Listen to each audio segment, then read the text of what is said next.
हमारा जीवन ईश्वरोपासना के बिना अधूरा है। ये अनेक बार हमें आचार्यों के द्वारा, ऋषियों के द्वारा, मुनियों के द्वारा कहा गया। वह ईश्वरोपासना करते करते हमारे मन में एक प्रश्न और उठ जाता है कि हम उस सर्वव्यापक, सर्वांतर्यामी, अजर, अमर, अभय, पवित्र सृष्टिकर्ता ईश्वर की उपासना कर रहे हैं और हम साथ साथ कह रहे हैं भगवान श्री राम, भगवान श्री कृष्ण, भगवान बुद्ध, भगवान दयानंद, ये सब हम भगवान बोल रहे हैं। हमारे समाज में एक विडंबना है कि वो विचार नहीं करता, थोड़ा और विचार किया जाए। तो मैं आज आपसे निवेदन करने लगा हूं, ईश्वर और भगवान, इनमें साम्यता क्या क्या है और इनको अलग भी किया जा सकता है क्या? हाँ, निश्चित रूप से जो परमपिता परमेश्वर है वह भगवान भी है, परंतु मैं कहूं यदि सभी भगवान ईश्वर नहीं हैं। पहली बात, थोड़ा अटपटा सा आपको लगेगा, भगवान भग ऐश्वर्य धातु से बना हुआ शब्द है। ऐसे ऐश्वर्यवान सत्ताएं, आत्माएं जो सामान्य मनुष्य से बहुत ऊपर उठकर, हम उसे कहते हैं देव श्रेणी में आकर, देव कोटि में आकर अपने जीवन का संचालन करती हैं। और न केवल अपने जीवन का, अपितु जिन दिव्य आत्माओं ने, जिन भगवान का स्वरूप प्राप्त की हुई आत्माओं ने हमारे लिए अनेक क्षेत्रों का मार्ग प्रशस्त किया है, उनको हम भगवान कहते हैं। भगवान कहना चाहिए। जिनके जीवन से मर्यादाएं मिलती हों, जिनके जीवन से आदर्श मिलते हों, जिनके जीवन से तपस्या का संदेश मिलता हो, जिनके जीवन से कर्म करने का सौंदर्य मिलता हो, सुरक्षा, और मैं कहता हूं ऐसे स्वच्छ कर्म करने का संदेश प्राप्त होता हो, वे भगवान की श्रेणी में आते हैं। भगवान श्री राम के जीवन को हम 9 लाख वर्ष बाद भी स्मरण करते हैं, परंतु एक बात चिंतन कीजिए, वही भगवान श्री राम नित्य प्रति संध्या वंदन करते हैं। वो किसका कर रहे हैं? क्योंकि उनको भी पता है कि मैं आत्मा हूं, मनुष्य जीवन में आया हूं, मेरे लिए आराध्य वो परमपिता परमात्मा है जो सभी तत्वों में विराजमान है, सर्वव्यापक है। और कैसा है?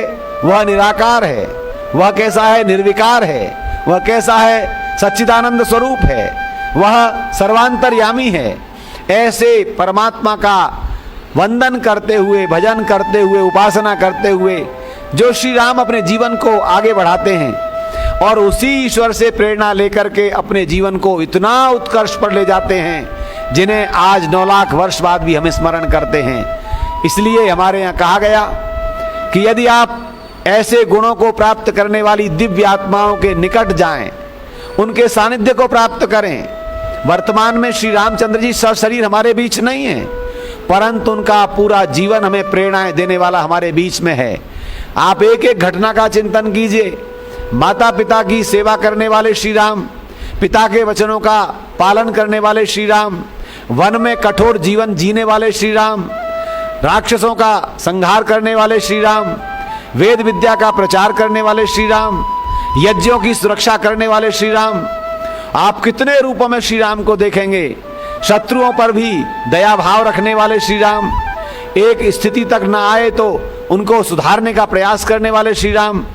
कितनी बार विभीषण के संदेश को प्राप्त करके राम ने भेजा रावण के पास कि तुम उसे सुधारने का प्रयास करो, पर ऐसी स्थिति नहीं आई तो अंत में ऐसे राक्षसों का संहार करने वाले श्री राम, वो हमारे लिए भगवान है कि नहीं? भगवान हैं।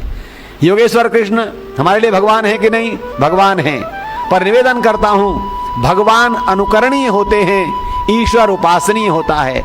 भगवान की मर्यादाएं हमारे जीवन में पालन करने योग्य होती हैं। ईश्वर स्तुति, प्रार्थना और उपासना के साथ उसके वेदाज्ञाओं का पालन करने के लिए होता है। तो आइए हम भगवान और ईश्वर के अंतर को समझें। ईश्वर तो भगवान है, पर सभी भगवान ईश्वर नहीं हैं। भगवान अनुकरणीय हैं, ईश्वर उपासनीय हैं। भगवान अनेक हो सकते हैं, पर ईश्वर एक हैं। ऐसे एक ईश्वर की उपासना हमारे जीवन का उद्देश्य है और भगवानों के जीवन का अनुकरण हमारे जीवन का मार्ग प्रशस्त करता है। तो आइए हम ईश्वर उपासक बने, भगवानों के भक्त बने। इसलिए ईश्वर के भक्त होते हुए भगवानों के भक्त बना जा सकता है, पर हम भगवान केवल मानव मात्र में आए हुए रूप में आए हुए भगवानों को ईश्वर मानने लग जाएंगे तो सर्वोच्च सत्ता ईश्वर उपेक्षित हो जाएगा। धन्यवाद।